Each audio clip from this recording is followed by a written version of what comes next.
And welcome. You are locked on to the NBA. My name is Nick Angstadt, sitting in for Josh Lloyd today, and I'm bringing on Jackson Gatlin from the Locked On Rockets podcast to talk about the Rockets on a win streak right now. We'll talk about that. But before we do, let me tell you about betonline.ag. It's the fastest and easiest way to put down some money on sports. The NFL and college football are going nuts right now. If you're not betting right now at BetOnline, you're missing out. Right now, if you want to bet on something, go ahead and check out those lines right there. You can also bet on the NBA. There's so many different things that you can bet on betonline.ag. Use our promo code LOCKEDON. You'll get a 50% welcome bonus with your first deposit. If you're looking at some of the games on Monday night, my Dallas Mavericks, 5.5-point favorite against the Cleveland Cavaliers. Evan Mobley's back. I'm not sure about that one.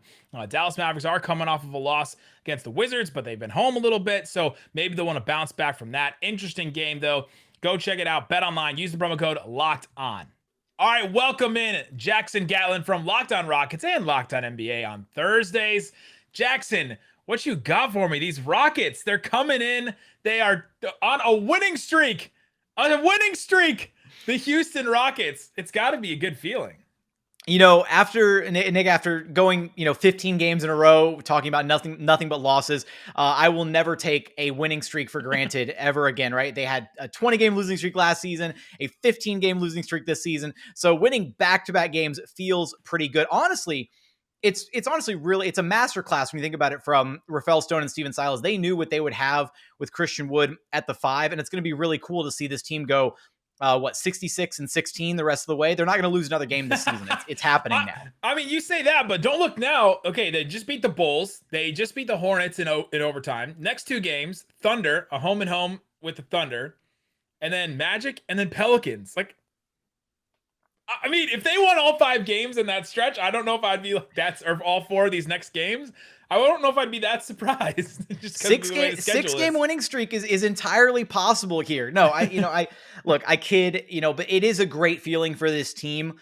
They finally were able to string together a couple wins. They made some significant changes. And I think that's what, resulted in these wins is Stephen Silas finally opting to change the starting lineup, move some things around, put more shooting on the floor, more spacing with Christian Wood at the 5. And we're seeing the results in the win column now. Yeah, those big changes, I've heard a lot from Rockets fans and on your show about the Tice-Wood combination starting for the Rockets. That has just been a combo that I don't know if anyone wants to see anymore. Was that the big change? Was there something else that they changed that you see that, like, all right, this is how they got this win by making this adjustment?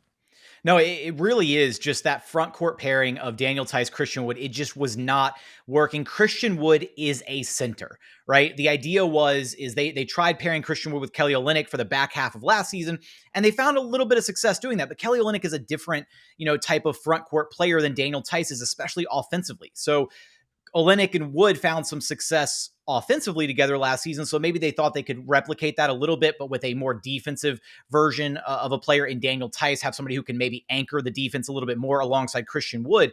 But unfortunately, defenses weren't honoring Daniel Tice as a shooter. The spacing was abysmal. They couldn't play off of each other nearly as well as Kelly Olynyk and Christian Wood were able to play off of each other last season. And the biggest hang-up that I have on this whole, dilemma is that Daniel Tice isn't a bad player, and he wasn't playing poorly. It's just in this Rocket system, sliding Christian Wood down to the 4 is not nearly as effective as playing him at the 5 and having all this spacing. He's most effective as a pick and roll big or a big who can pick and pop as well.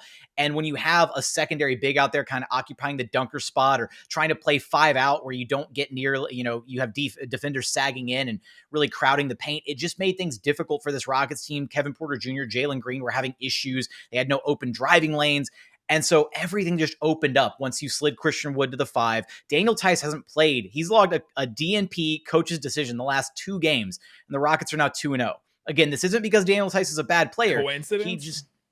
No, that's not the takeaway that I want people to have from this. Daniel Tice is serviceable. He just wasn't being utilized properly by this Rockets team, unfortunately, with everybody that they have on hand. And then on top of that, just Alperen Sengun has been very impressive during his, brief stint in the NBA so far. And I don't think the Rockets were expecting him to be as impactful as he has been to this point. So that entire conversation about Christian Wood and Tice starting is exact same conversation we're having over with the Mavericks with Kristaps Porzingis and with Dwight Powell. Like literally just change the proper nouns of that sentence and all the rest of the verbs and adjectives apply to those two guys. It's absolutely insane, but it's a point where certain coaches they fall in love with certain guys. They're a veteran. They come onto that team, and you're like, okay, I have this super young team, and I want to play this veteran guy, this veteran center, and put him in the lineup, and then we'll make it work, and we'll try this out. And in theory, you're like, okay, this one guy can do this, and this other guy can do this, and then it'll work out. But in practice, it doesn't. So it's interesting to see.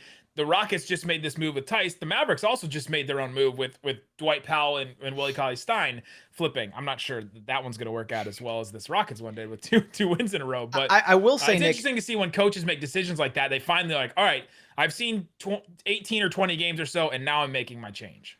I think the biggest issue, though, Nick, is that it took a 15-game losing streak. And that's why, there were the reports, the rumors that Stephen Silas may be on the hot seat. Frankly, I don't think that it took them that long to realize that the pairing was going to be ineffective. There was a large enough sample size there where you could look at Christian Wood, Daniel Theis. They had one of the worst, net ratings as a front court duo across the entire NBA. In fact, I believe they were the worst front court duo net rating across the entire NBA with, a certain threshold of minutes and whatnot. But that said, I think there was probably some type of discussion that was had this offseason when they brought in Daniel Theis to say, hey, we want to bring you in. We want to sign you to a 4-year deal. You're going to come in and you're going to be the starter next to Christian Wood, right? Some kind of a wink, wink, nudge, nudge, or just a handshake agreement. You're going to start.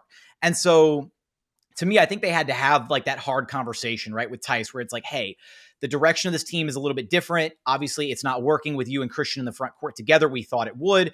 We're sorry. And whether that's a conversation that Silas had with him or Rafael Stone, the general manager, or both of them, or maybe they didn't have the conversation at all and they just said, we're just going to bench him and see how it works out.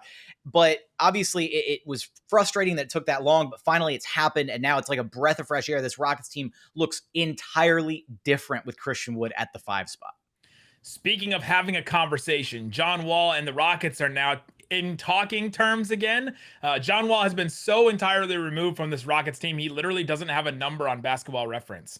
So I don't know if that tells you anything, but what's the latest with John Wall? And should we expect John Wall to play for the Rockets, or is this just another thing where they're drumming up talk about John Wall to eventually get a trade done for him?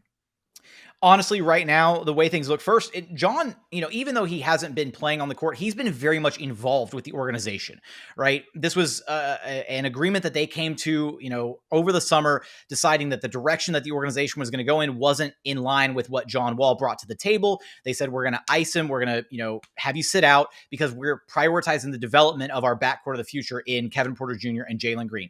And seemingly, John Wall was on board with that idea. He believed that the Rockets were going to be able to potentially find a trade suitor, and he was playing ball, or I guess, not playing ball, and, sitting on the sidelines, and everything was kosher, right?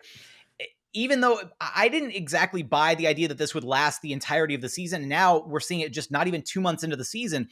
John Wall, he's got that itch. He wants to play again. Frankly, right now, though, the Rockets are, digging their heels in, and they're firm in the idea that they're willing to bring John Wall back. That's basically where we're at, is John Wall could play tomorrow if he's willing to take a reserve role. And unfortunately, that's where he's at, is he believes that he is a starting caliber player, that he still has a lot to offer this Rockets team, or any other team in the league for that matter. But unfortunately, the Rockets are at this crossroads where they have to figure out what they have with Kevin Porter Jr. and whether or not he can be the point guard of the future for this team. Because right now, Kevin Porter Jr. is going to be a restricted free agent this upcoming season. So he's extension eligible. And the Rockets need to know what they have there. And inserting John Wall back into the starting lineup, even if you were to keep Jalen Green and Kevin Porter Jr. starting alongside John Wall, he takes reps away from those guys. You put the ball in his hands, you're taking the ball out of Kevin Porter Jr.'s hands. And for this to come on the heels of arguably Kevin Porter Jr.'s best game as a point guard this season, had 12 assists, 4 turnovers in the win against the Charlotte Hornets, looked really good, really did a solid job of controlling the flow of the game, finding his guys, hitting Christian Wood on the roll, finding Eric Gordon, finding Garrison Matthews, shooters on the wing, little flare screens and stuff like that. Honestly, it's very peculiar that this would happen at this point in time. But where this Rockets team stands is I don't see them bringing John Wall back unless he is willing to take a lesser role, or, again, if he wants to play that badly, then a buyout is always possible, right? At this point, it seems like John Wall wants to have his cake and he wants to eat it too, right? He wants to get paid. He wants all the money of his contract. He also wants to play and he wants to start. He can't have it both ways. That contract does not guarantee him a starting spot, unfortunately.